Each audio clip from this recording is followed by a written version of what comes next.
Ever seen that satellite picture of Earth at night? You know the one I mean, right? South Korea and China are just lit up, but right between them, there's this dark spot. That's North Korea, a country so isolated it practically vanishes when the sun sets. Today, we're going deep inside North Korea to see what it's really like to live there. Beyond the headlines and the missile tests, we'll be using this YouTube video filled with first-hand stories from people who escaped North Korea. They paint a really different picture of this country, where the government controls every little thing, like what you wear, what job you have, even your hairstyle. And you get this, they have fashion police to enforce the rules. The thing that really stood out to me, though, was how North Korean women are kind of quietly leading a revolution through black markets and smuggled foreign media. They're finding ways to challenge the regime, which is just one of the surprising things we'll be talking about today. It really is a fascinating contradiction. On the surface, North Korea seems like this unbreakable force, ruled by the Kim family for over 75 years. It's a system built on fear, with this thing called guilt by association, taken to the extreme. Imagine living in a world where your family could be punished for 3 generations because of something your grandfather did. Wow, it's tough to even imagine that level of control. Right. Was North Korea always this isolated and controlled? Not exactly. You got to remember, North Korea wasn't always like this back in the 80s. They were actually doing better than South Korea. But then the Soviet Union collapsed, which was their main source of support. And that hit them really hard. Then the famine in the 90s, which killed hundreds of thousands, maybe even millions. It's just heartbreaking. You'd think the government would ease up a bit to help their people during a crisis like that. Yeah, you'd think so. But instead, they tightened their grip, focusing on the regime's survival and the Kim family's image above everything else. They even turned down aid from the U.S. because it came with the condition of shutting down their nuclear program. So they chose isolation and self-reliance over the well-being of their own citizens. What's that like for everyday North Koreans? The video mentions the government controls everything. That's right.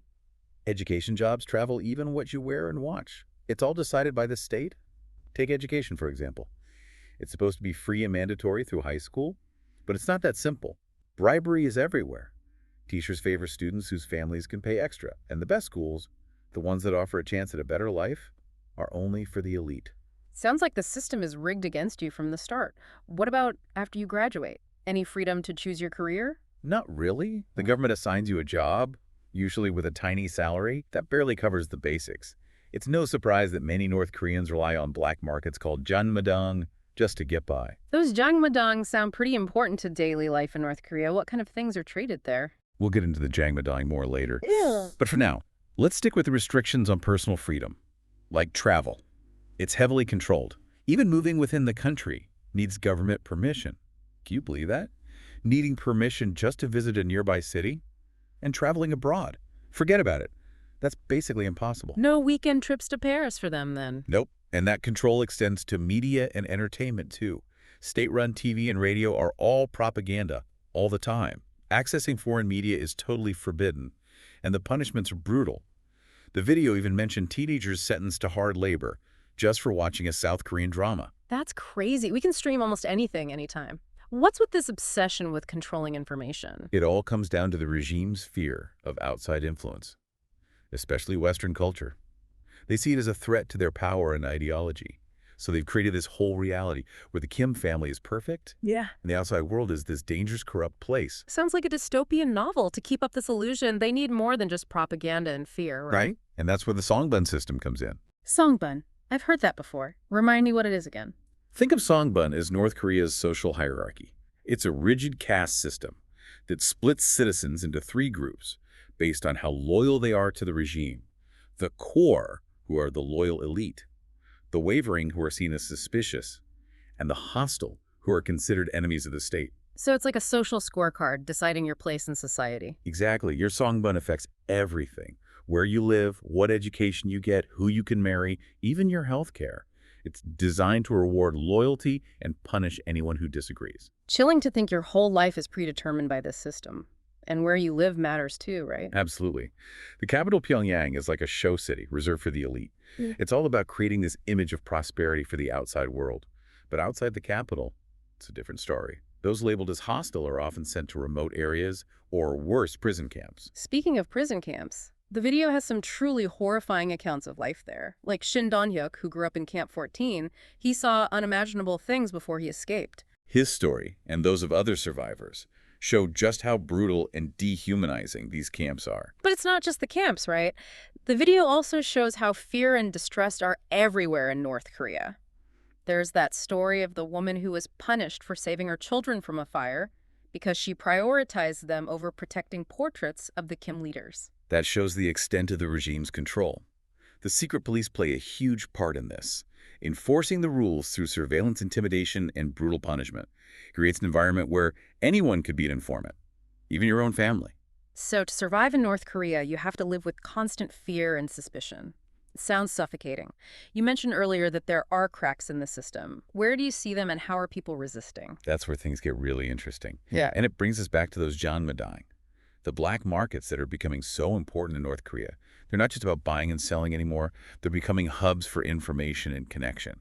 And the women are leading the way. Women are at the forefront of this. Tell me more. Well, think about it. With men often stuck in low-paying government jobs, women have had to step up to support their families. They're running businesses, trading goods, and connecting with each other in these markets.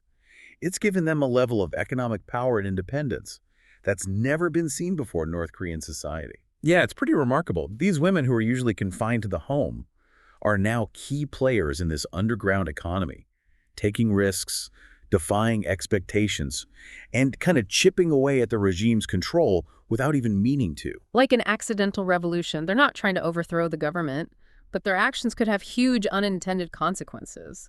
What are some of the risks they're taking? Well, for one, they're trading things that are strictly forbidden by the government, sourcing goods from outside North Korea, often through networks in China, and distributing them inside the country. They're dealing with corrupt officials. Yeah. And always watching out for the secret police. So it's not just survival. It's like a daily act of defiance against a system that wants to control their every move. Exactly.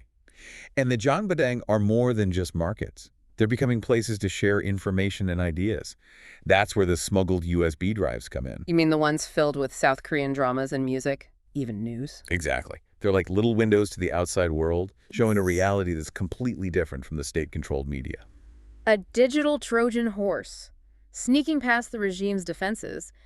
How do these USB drives even get into the country? It's risky, often involving bribes and secret networks. They're smuggled across the border from China and then passed from person to person, spreading information like wildfire. The authorities must be trying to stop this. Oh, definitely. Getting caught with foreign media can get you sent to a prison camp, but the demand is so high and the potential profit is so big that people are willing to take the risk. A high-stakes game of cat and mouse, with information as the prize. What impact is this having on the average North Korean? It's slowly chipping away at the regime's control over the narrative. People are seeing that the outside world isn't the awful place they've been told it is. They're seeing images of prosperity, freedom, a way of life that's completely different from their own. That's got to be unsettling for a regime that relies on maintaining this carefully crafted reality. It is, and it's not just the information. It's the corruption, too. The system itself is being undermined by it. You mentioned that before. Can you explain how corruption plays into all of this? Well, to get by in North Korea, you often have to bribe officials at every level, need a document processed, bribe, want to avoid the police, bribe, even to get a decent job or a spot in a good school. Bribes are often required. So corruption is like a shadow economy running alongside the official one. Exactly. And it's fueled by the very restrictions and economic hardships that the regime created. People are desperate. They'll do what they have to do to survive. But isn't this corruption bad for the regime? It seems like it would weaken their authority and make people cynical. You're right. It creates this sense of hypocrisy. People see the elite living in luxury while they struggle to get by, and they know the system is rigged against them. This can erode trust in the government and make people more open to new ideas. So we have these brave women running their businesses, these smuggled USB drives spreading information, and this widespread corruption eating away at the regime from the inside. Are these cracks enough to bring real change to North Korea? That's the big question. Dictatorships can be surprisingly tough to change, especially when they control all the information and have the power to crush any opposition. But we are seeing signs that this control isn't absolute anymore. Information is getting in, people are resisting, and there are seeds of doubt being planted. That's true, and that's what makes the story of North Korea so fascinating. It reminds us that even in the darkest places, the human spirit finds a way to carry on. The stories we've heard today show incredible hardship, but also incredible resilience, a determination to survive and even thrive in the face of oppression. And it's the women, often overlooked and underestimated, who are leading this quiet revolution. Their stories are truly inspiring. They show the power of individual initiative and the importance of human connection.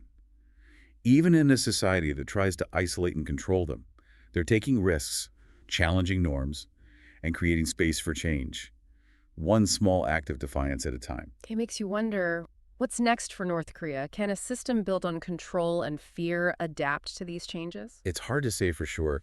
Change in a system like North Korea's is usually slow and unpredictable. But it's hard to deny that something is shifting. The regime might be able to control the flow of information to a certain extent, but they can't control the human spirit, the desire for freedom and a better life. And that desire is showing up in those busy jangmadang, and those smuggled USB drives passed from hand to hand, and the quiet acts of courage that happen every day in North Korea.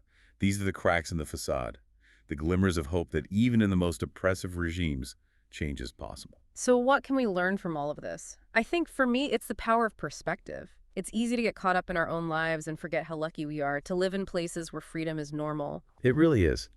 The stories of these North Korean defectors make you appreciate the things we take for granted, like speaking our minds, choosing our own paths, accessing information, connecting with the world. And it makes you realize that these freedoms are precious. They need to be protected. Speaking of defectors, what happens to them when they escape? What challenges do they face? It's not easy being a defector. They often arrive with nothing but the clothes on their backs. They have to deal with language barriers, cultural differences, and the trauma of what they've been through. It's hard for many of them to find jobs and fit in. Wow, starting your whole life over in a new country after everything they've been through, I can't imagine. What kind of support do they get? There are organizations that help North Korean defectors, offering things like language classes, job training, counseling, and social support. But it's still a really tough transition. Their stories are incredible. Just amazing resilience. They give us this unique glimpse into what life is really like in North Korea. They do. And by listening to them, we learn about the human cost of oppression and the power of hope. So as we wrap up this deep dive into North Korea, I'm feeling a lot of things. Sadness for the suffering, anger at the injustice, but also admiration for the resilience and courage of the people. I agree. North Korea is a country of contrast, incredible natural beauty and a rich culture, but also extreme hardship and oppression. And even though the future is uncertain, one thing's for sure. The human spirit doesn't give up, even in the darkest places. The desire for freedom, for a better life, that's a powerful force. Even the most repressive regimes can't stop it. Absolutely. And as we've seen, these small cracks in the system, those acts of defiance and resilience, they give us hope for a better future. It shows us that change is possible, even when it seems impossible, and that even small acts of courage can make a difference and create change that can transform societies. As we finish up, I want to encourage you to think about the freedoms we have and what we can do to support those who are fighting for those same freedoms in other parts of the world. Because fighting for human rights is something we all need to do. Yeah. And that's it for our deep dive into North Korea. Thanks for listening, guys.